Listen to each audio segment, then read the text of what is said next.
So people ask me, how did I come up with the idea?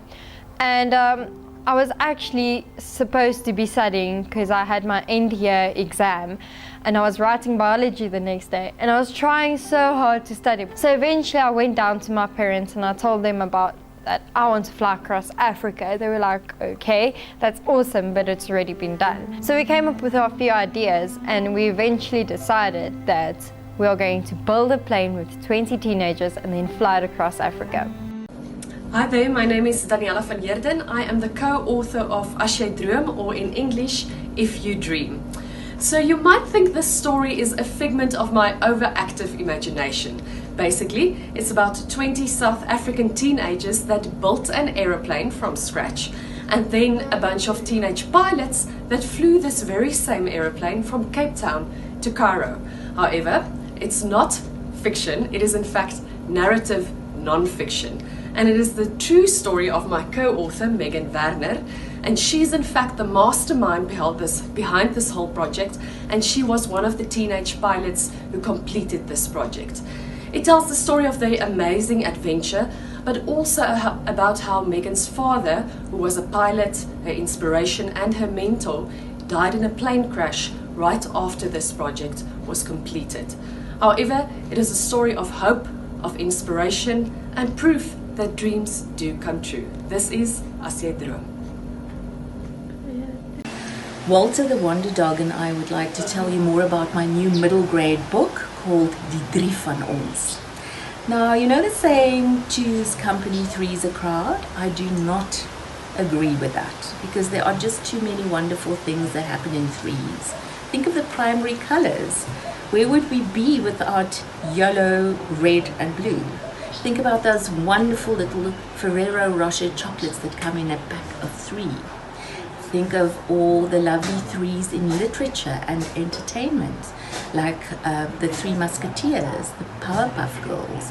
And what about all those wishes the characters in fairy tales are granted? They never get 2 wishes or 12 wishes, they always get 3 wishes. 3 is a very magical number, and I think Die Drie van Ons is no exception. The book is funny and it's sad and it's a little quirky, and it's all about being 12 and making sense of a very crazy world. But above all, it's about friendship and the magic of 3. Crook en Dil is the first installment in a brand new series of comic books that I've written especially for beginner readers and for young readers learning Afrikaans as an additional language. Now, Crook and Dil are best friends. Crook is a crocodile and Dil is, well, a green pickled cucumber. The first book in the series contains 3 stories, all written in comic strip format and illustrated by the very talented Nadia du Plessis. In these 3 stories, you'll find out how difficult it is to make the perfect pizza for a very picky pickled cucumber. You'll discover how difficult it is to make a grumpy crocodile laugh, and you'll even meet a crocodile in a dress doing rock and roll on stage. Writing these stories made me laugh out loud countless times, and I really hope they'll do the same for young kids just discovering the joys of reading. Oh, and good news, there are more Crook and Dil stories on the way. My name is Nadia du Plessis and I'm a freelance illustrator. Illustrating children's books has always been a dream of mine. As a kid growing up, I used to love Jaco Jacob's books. My illustration process is actually quite simple. I make use of an HB pencil. Pretty mundane and simple, but it does the job. And I do prefer the texture that it gives off. So basically what I do is I scan in all my drawings, edit the levels, thereafter I would kind of color it in, and Bob's your uncle. Crook and Dil is such a sweet book, and I love how Jaco Jacobs has managed to portray what true friendship is like growing up. Friendship, it's the simple stuff that counts, even just by sharing a tubureki. It is very sweet, and I hope that the audience responds to it really well. After the publication of the first 2 books in the Waldo series, a journalist interviewed me specifically about this series. Right after the interview, he wanted to know if he could ask me a question, strictly off the record. Yes, I replied hesitantly, and he wanted to know, please tell me what happened to Valdu's dad. Is he still alive? There are 4 books in the Valdu series. The stories can be read on their own, but there's a mystery running through these 4 books. The disappearance of Valdu's father. Book 3 in the series is called Valdu en die meermin met die blou hare. And book 4, the final installment in the series, is called Valdu en die vampier met die geel reënjas.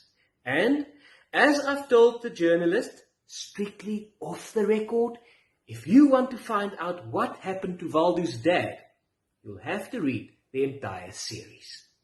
Let's be honest, every author loves a great review. Shortly after the publication of the first 2 books in the Minky series, my 8-year-old daughter Mia started reading Minky in die Middel. She carried the book around everywhere.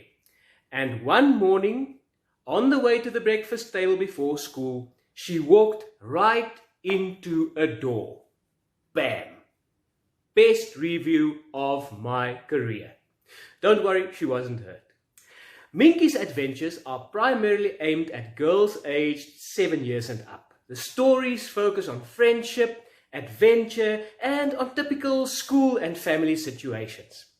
There are 2 brand new books in the series. In Minky's Skoolkonsert, the girls are very excited about doing a production of Cinderella for their school play, but who will get the lead part?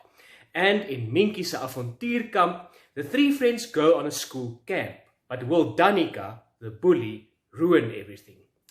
I really hope these stories will have young readers glued to the pages, or, who knows, maybe even walking into a few doors. Die meisie met die uitroeptekens in haar oë en ander stories is a collection of short stories from established authors such as Jaco Jacobs, Zelda Besuidenhout, Refilwe Moaghludi and Sally Partridge, as well as new voices like Clifford Norton and Mercy Kannemeyer. These stories are full of romance, suspense, and humor, and mostly happy endings. The stories are rich in diversity, featuring a variety of characters, identities, and settings. This is a perfect addition to any Afrikaans YA reader's library. Padda se Groot Avontuur is another translation. In this book, Frog is going on holiday, and he wants to see the world. What will he find on his adventure? Follow Frog as he goes this way and that, over and under, around and through. Where will he end up? With peep-through holes, shaped pages, and a surprise gatefold ending, this novelty format makes for an interactive and playful reading experience. This year we are publishing 2 translations of the best-selling Campbell Busy Books series. In die Oerwoud, children can use the push, pull and slide tabs to go on an adventure in a busy jungle. They can discover sleepy sloths, tigers on the prowl, and chattering monkeys as they explore the jungle from top to bottom. In die Wildtuin, children can discover a busy safari. They can help the elephants cool down, make a cheetah run really fast, and find out who is hiding in the mud. Children will love playing with these bright and colorful board books that feature gentle rhyming text and wonderful illustrations. Sanbonani, Dumelang. Hello, my name is Refilwe Moaghludi and I am the author of the latest We Are One, which is all about exploring the beautiful nature of Ubuntu. The next offering, You Are Loved, I would like to think is a continuation of that. In expressing kindness, we're expressing love. And what this goes into is more on the vocal expression of love. So from generation to generation, love has been experienced in different ways. And love is expressed in different ways. This book addresses how necessary it is to vocalize that feeling, because when human beings communicate, there are a lot of assumptions involved. So I may be doing something for you or with you, because I love you and assume you would know that I actually love you, right? I am, in my doing, I'm expressing love the way that I understand it. What the vocalization of it does, it brings our different experiences together. When I say it out loud, our understanding can be better matched. And there's something about that, about the boldness and clarity of saying, I love you. And this is really what that addresses. There's a beautiful quote I saw at a school recently that says, the voice you use with your children becomes their inner voice. And because we learn by repetition as human beings, particularly children, if they continue to hear us expressing our love, vocally expressing our love for them, if ever at any point in their lives there is doubt of whether they are loved, that tape recorder, that voice of your primary caregiver saying, I love you, that is what plays out to me.